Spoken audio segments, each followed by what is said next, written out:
Hola, ¿qué tal? Bienvenidos, bienvenidas a Cuadernos Peronistas, ciclo 2025.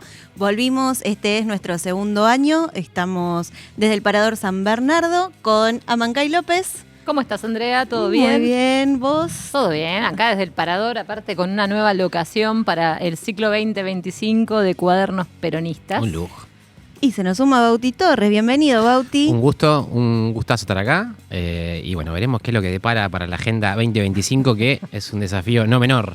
Bueno, vamos a las cosas protocolares del inicio del ciclo 2025 de Cuadernos Peronistas, un programa en el que vamos a seguir pensando la educación en clave peronista.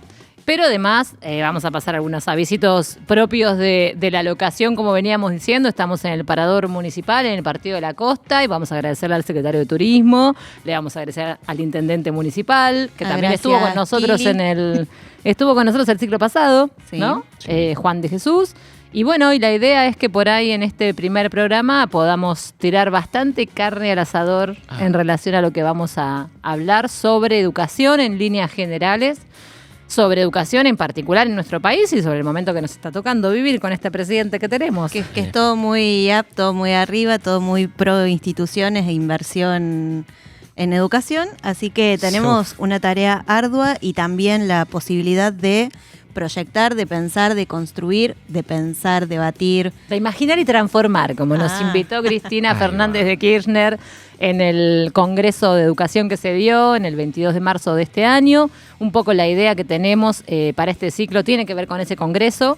Estábamos hablando en la previa del lanzamiento de nuestro ciclo en este año de cómo vamos a darnos esa discusión sobre educación. Y bueno, afortunadamente tenemos quien conduce nuestro espacio y nuestras ideas también y las amalgama muy bien, que es Cristina.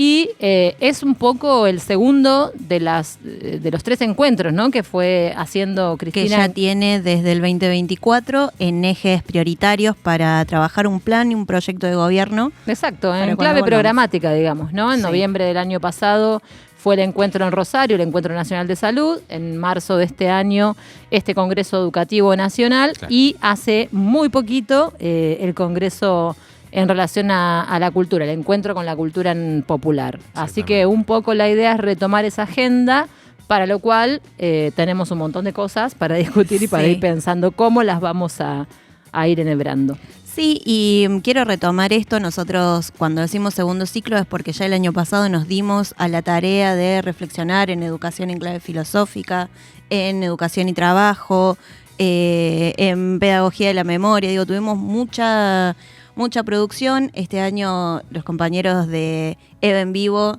nos posibilitaron estar nuevamente este año con esa agenda que ya está como bien delimitada y a la que pensaremos qué otros argumentos o qué otras líneas de pensamiento podemos aportar a la construcción de una mejora en lo educativo. Básicamente, digo, lo hablamos mucho, es verdad. También fuimos descubriendo la herramienta que constituye el streaming, el streamer, como decimos, las generaciones más grandes que no le terminamos de sacar la ficha si es la tele, si es la radio. Bueno, no importa, estamos en una nueva herramienta comunicacional para divulgar la doctrina peronista, pero también para actualizar las discusiones que nos merecemos y en particular en relación al sistema educativo. Siempre mencionamos que dentro de los encuentros que nos dimos el año pasado y haber pensado, digamos, una línea en relación al sistema educativo, quizás el programa de educación y trabajo fue uno de los que más nos conmovió y nos interesó, y no es por nada, sino porque son dos de las dimensiones también más importantes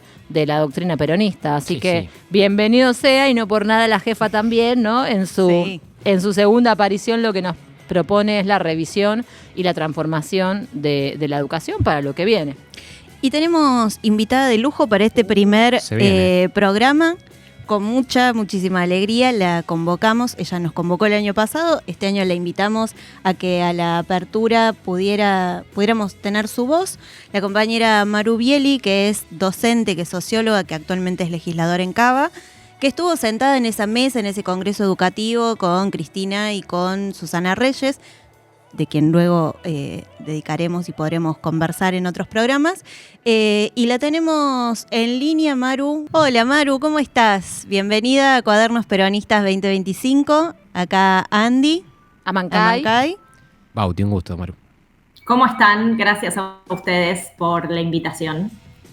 Bueno, Maru, nosotras estuvimos ya desde el año pasado, estuvimos participando de algunos encuentros en clave del Congreso Educativo Nacional que tuvo su evento el 22 de marzo.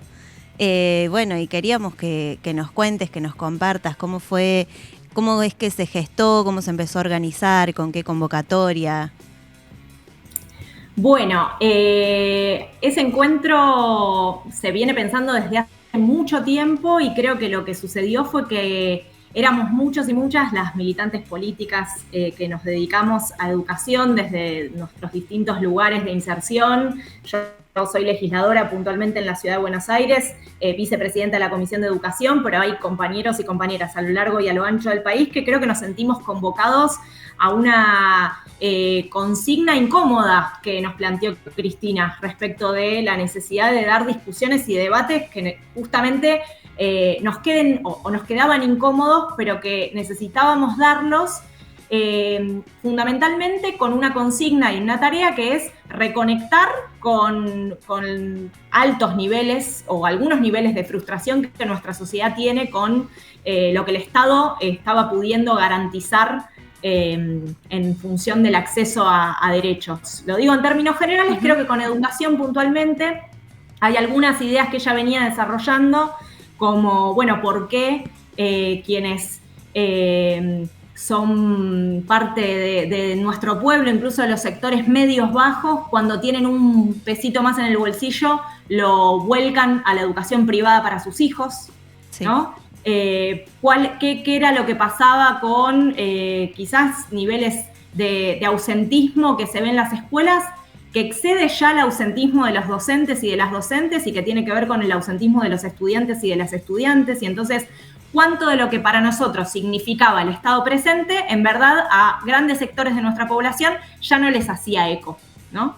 Y puntualmente vinculado a educación. Bueno, esas ideas, esas consignas y esas premisas son las que orientaron el laburo de, como les decía, muchos compañeros participantes de distintas organizaciones políticas. Yo formo parte del Hormiguero y también compañeros de la Cámpora y del Frente Patria Grande, y después se sumaron compañeros del Movimiento Evita, de distintas organizaciones políticas que empezamos a trabajar en conjunto, primero en algunas mesas de trabajo sobre algunos temas específicos. Ahí Amancay participó de una de esas discusiones también, que nos fueron nucleando primero en algunos temas. Bueno, la gestión local y su vinculación con la educación, la evaluación, el financiamiento educativo, después los niveles, la educación secundaria, la educación primaria, el vínculo entre educación y trabajo. Bueno, distintas mesas que se fueron dando en el que lo que buscamos durante todo el año pasado fue el encuentro y el intercambio para llegar a un mejor diagnóstico respecto de dónde partíamos para pensar en política educativa, que buscaba justamente una interacción entre actores que vienen de la política, del sindicalismo docente, de la cuestión gremial en todas sus dimensiones vinculadas a la educación, sector estudiantil también, la universidad, la academia, qué tienen para decirnos los especialistas sobre estos temas respecto de las deudas que tenemos con educación.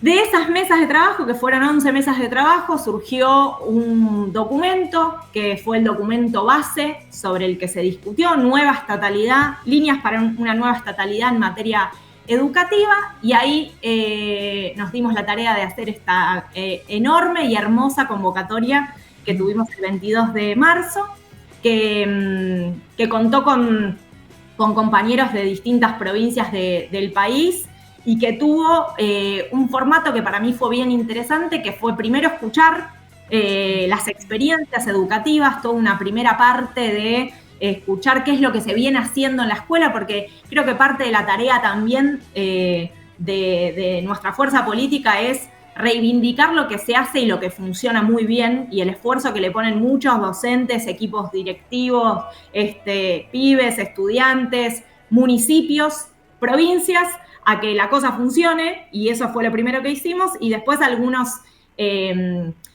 mesas ya más de reflexión y de debate en torno también a las palabras de Cristina, que bueno, le dedicó mucho tiempo también a hablar de educación.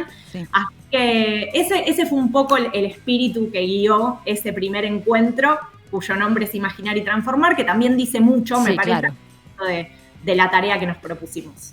Sí, yo te quería preguntar porque particularmente, bueno, acá sabés que estamos en la gestión de la Municipalidad de la Costa, en la Secretaría de Educación, justamente, y Bienestar Estudiantil, y trabajamos hace bastante tiempo también, sobre todo la línea de inclusión educativa.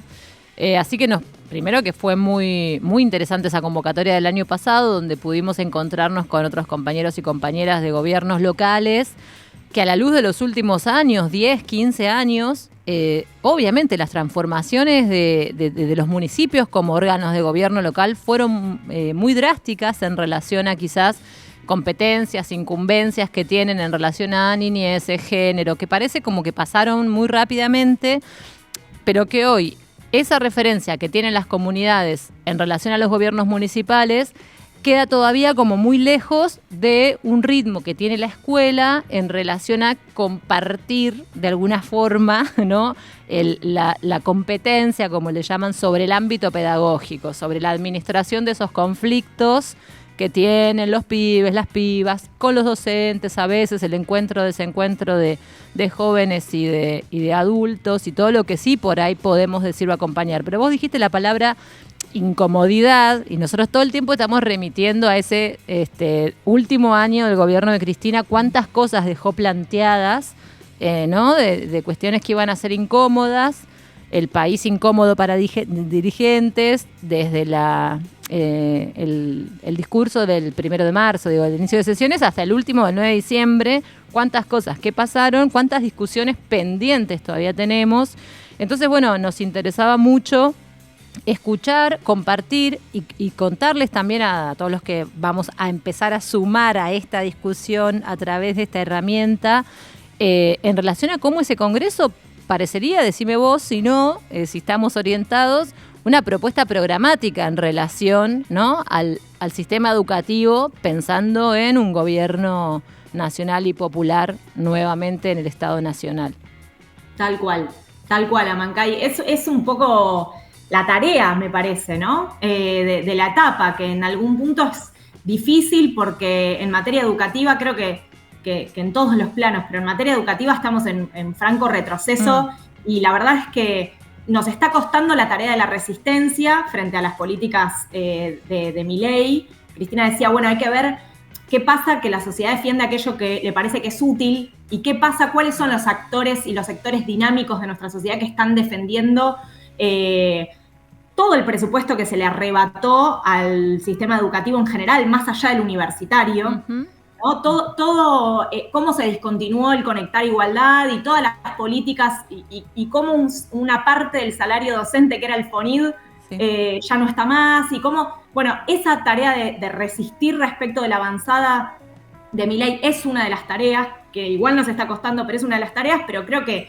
la tarea que necesitamos emprender porque queremos representar y queremos volver a ser gobierno y para eso es muy importante plantearle a nuestra sociedad cuáles son las respuestas a los problemas que tiene, es la de tener un programa político que reconecte con esas necesidades, ¿no? Y tal cual, de hecho, ese documento de base planteaba 4 grandes líneas, uh-huh, sí, si se quiere, que entiendo que también, bueno, canales como programas como el de ustedes y demás, nos tienen que poder dar los insumos necesarios para ir fortaleciendo ese programa político, que también sabemos quienes somos militantes políticos que no se arma en un escritorio de 2 o 3, ¿no? Que requiere de mucho debate, de mucha discusión, que requiere de ponernos de acuerdo, que requiere que pensemos por fuera del cuadrado muchas veces, sí, claro, que nos cuesta mucho a quienes nos dedicamos a educación pensar por fuera del cuadrado, que nos cuesta mucho, porque vos decías algo que lo dijiste con mucha claridad, pero yo quiero hacer énfasis en eso que vos decías, ¿no? Que es cómo a la escuela le cuesta pensarse con su entorno muchas, uh-huh, veces. pero porque es una estructura muy rígida. De hecho, creo que parte de la rigidez de la escuela es la que aún la sostiene en pie. Totalmente. Es una paradoja que tiene el sistema educativo, ¿no? Como una firmeza en la tradición normativa, ese ordenamiento que por un lado, digamos, hace que resista un montón de embates y por otro lado hace que no sea permeable a un montón de necesidades de la comunidad también. Exacto, tal cual. Bueno, uno de los puntos que planteamos como disparadores en el Congreso y que me parece que engloba muchísimas discusiones, es el de pensar la escuela comunidad, ¿no? Y ese pensar la escuela comunidad implica muchas cosas, implica el rol de los gobiernos locales, me parece, que es quien puede pensar y es el órgano más cercano a pensar la escuela vinculada a su entorno y al poner en el centro de la política educativa la trayectoria escolar de esos estudiantes, más allá de cuáles son los órganos de incidencia que pesan sobre él, digamos, el pensar más cerca de esa trayectoria son los municipios. Escuela comunidad también es pensar qué otras instituciones más allá de la escolar son tiempo escolar también, claro, y se tienen que pensar en vinculación con la escuela, más allá de esa demanda que planteó Cristina con mucha claridad respecto de la jornada completa, de ampliar la jornada completa y demás. Bueno, eso, ¿cómo lo pensamos en articulación también con otros dispositivos, con otros lugares donde los pibes circulan, se encuentran, frecuentan y demás? Uno de los ejes es escuela-comunidad y decíamos, bueno, quizás para pensar en línea programática tenemos que pensar algunos otros ejes. Un eje que para mí es el corazón del sistema educativo es la formación docente. Sí, totalmente.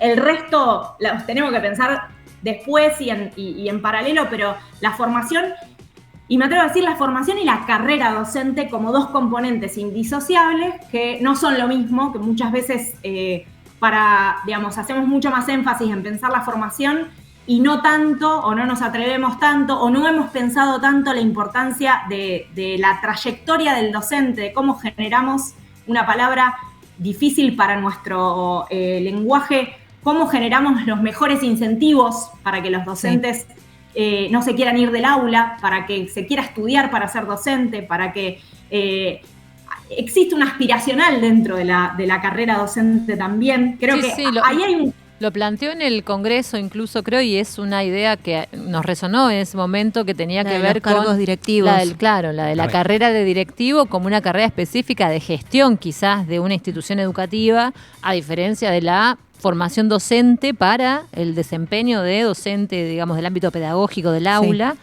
y de la cuestión de la antigüedad en el aula por sobre, ¿no?, el querer hacer la carrera quizás más profesional para quedar en el cargo jerárquico, con un tema salarial, totalmente legítimo por supuesto, pero que bueno, hace mucho tiempo no nos permite dar una discusión más seria sobre la calidad educativa. En salud nos pasa algo más o menos similar con la distancia que hay en cada uno de esos campos para la socialización, digamos, ¿no? Nosotros tenemos esa herramienta que es el sistema educativo como gran circuito de construcción cultural, de conciencia política, de soberanía y de todos los valores que hacen a la identidad nacional, y bueno, son los embates que creo que hay que poder justamente reconocer, que es la otra palabra que se mencionaba, y nosotros quedamos haciendo mucho el análisis de la escucha, cuando Cristina, vos lo mencionaste en la introducción del Congreso, que te imaginas a esta altura que escuchamos 85 veces, porque leímos de nuevo el documento. Se puede hacer un ciclo de un año con esos 3 discursos, pero Cristina retoma cuando dice, bueno, sí, reconocer para bien, como decías, ¿no? Poner en valor todo eso que resiste y reconocer para reconocer lo que hay que modificar sin sentir que es destruir, que ha sido siempre muy difícil para la discusión dentro del campo de la educación pública. Sí, sobre todo pensando en garantizar el derecho a la educación, la convocatoria a las escuelas como institución, pero también a la comunidad. Lo mencionaba, lo traía en la experiencia de los clubes, por ejemplo, Cristina en ese discurso, para pensar en qué otros ámbitos también suceden prácticas educativas por fuera de esa estructura que se sostiene durante tanto tiempo y que con sus crisis y sus grietas y sus cuestiones a corregir se sostiene cuando todo el resto del Estado se cae. Digo, cuando tenés este tipo de experiencias, sigue batallando desde dentro de lo institucional. Vamos como un montón de minutos, ¿no? No sé, yo estoy Sí, mirando no, vamos porque bien, no. yo les voy avisando. Ok. No, les decía, yo les estaba mencionando los ejes por ahí de Sí. la discusión. Escuela-comunidad como un gran eje a discutir, formación y carrera docente es otro eje. Otra discusión lo llamamos en el documento y genera polémicas el nombre y sobre esto hay mucho para conversar puntualmente, digamos, con quienes se dedican específicamente a este tema, pero la discusión de la nueva ética digital. Ah, sí. Sí, total. también la tenemos También en es agenda. Un temón, sí. Es un temón que excede por mucho lo educativo, digamos, que yo creo que pasa con todos los temas, pero con este puntualmente yo creo que es transversal no podemos pensar ninguna política pública sin pensar cómo nos vinculamos con los entornos digitales, digamos, y creo que hay algo respecto también de... Hay una demanda producto del hiato generacional, de la ruptura que hay hoy entre cómo las generaciones que están presentes en las familias y en la escuela se vinculan con lo digital, que hay una demanda o un pedido o un reclamo a que el Estado haga algo sobre esto, ¿viste? Y creo que eso es un montón en tiempos en donde la sociedad en general no espera mucho del Estado. Y me refiero a Estado en sus múltiples acepciones o cómo se da en las múltiples formas en que se muestra frente a la sociedad, pero hoy hay muchos pidiéndole a la escuela que haga algo respecto del uso de las pantallas, hay familias demandando que...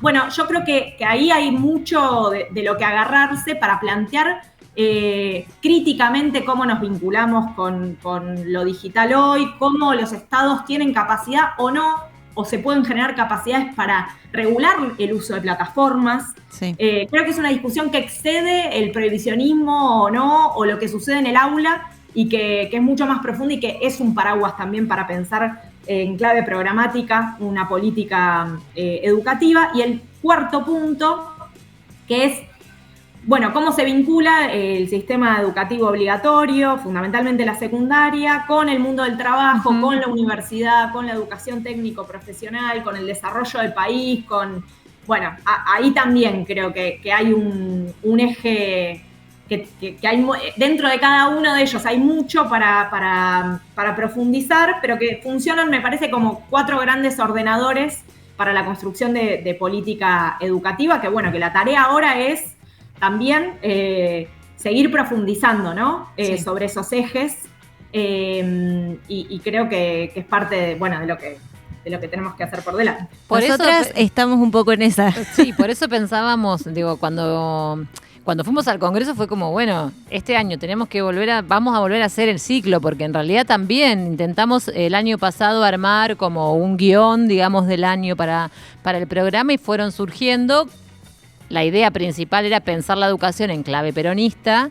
Hicimos más un raconto histórico, quizás, ¿no?, de lo que fue en el primer y segundo gobierno de Perón, el sistema educativo y cómo se diseñó, se pensó, las consecuencias de la dictadura también en ese sentido. Entonces el Congreso del 22 fue como, bueno, acá está, son estos los 4 ejes. Quizás el camino menos recorrido es el de justamente la ética digital, esto que lo plantea Cristina como ética digital, y que nosotros también lo vemos en nuestro distrito, en las problemáticas del aula. El año pasado, en el cierre de centros de estudiantes, los pibes pedían una ley que regule el uso de lo de las apuestas online. O sea, los mismos pibes pidiendo, bueno, que hagan algo con nosotros en nuestra perciben que práctica. El sistema educativo se le escapa a la tortuga. Digo, el sistema educativo no tiene herramientas de abordaje, entendiendo que el sujeto pedagógico que tiene que formar hoy, buena parte de su socialización y sus interacciones sociales pasan por un ámbito digital. Eso al Estado no se le puede pasar más. Lo dice alguien que en el 2003 empezó el jardín de infantes. Claro, Podemos, sí, terminé el secundario en 2017, para sacar cuentas. Claro. Pero bueno, nada, ya justamente en esos últimos años, buena parte de mis interacciones eran en Facebook, en ámbito digital, donde si justamente no hay ningún tipo de herramental, por lo menos para homologar, digo, porque también lo que le pasa al sistema educativo hoy en día, que los pibes se dan cuenta en este sentido con la tortuga, es que no tiene herramientas para homologar, digo, muchas cuestiones propias del aparato sociocultural, como es la ética digital, que justamente, no hay respuesta, digo, esta demanda, no habrá pasado nunca en la historia. Por lo menos hay una brecha. No, pero claro, sí, no, y el sujeto pedagógico identifica, digo, estas cosas, eso nunca hay que perderlo de vista, digo, que las personas que queremos formar, estos adolescentes... Son personas. Son personas, claro. Y quieren, justamente, se dan cuenta, relevan No, pero todas le las cosas están pidiendo límites al Estado, digamos, una ley.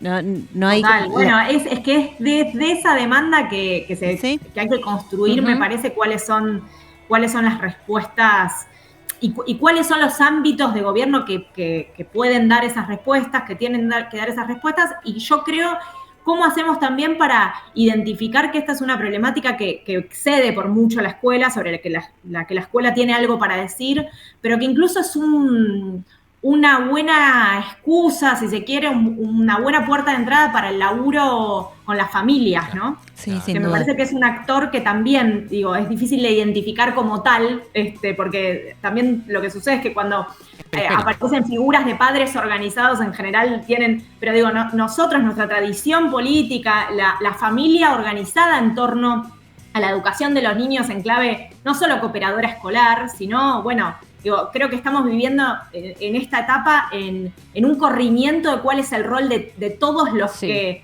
operamos en la educación de los niños, y creo que también hablar de una nueva ética digital tiene que implicar necesariamente pensar cuál es el rol de las familias en esa vinculación con el uso de la tecnología, ¿no? Totalmente. Creo que vamos a tener, bueno, vas a ser habitué probablemente. Sí, vamos te a ir queremos avisando en muchos porque- programas. Sí.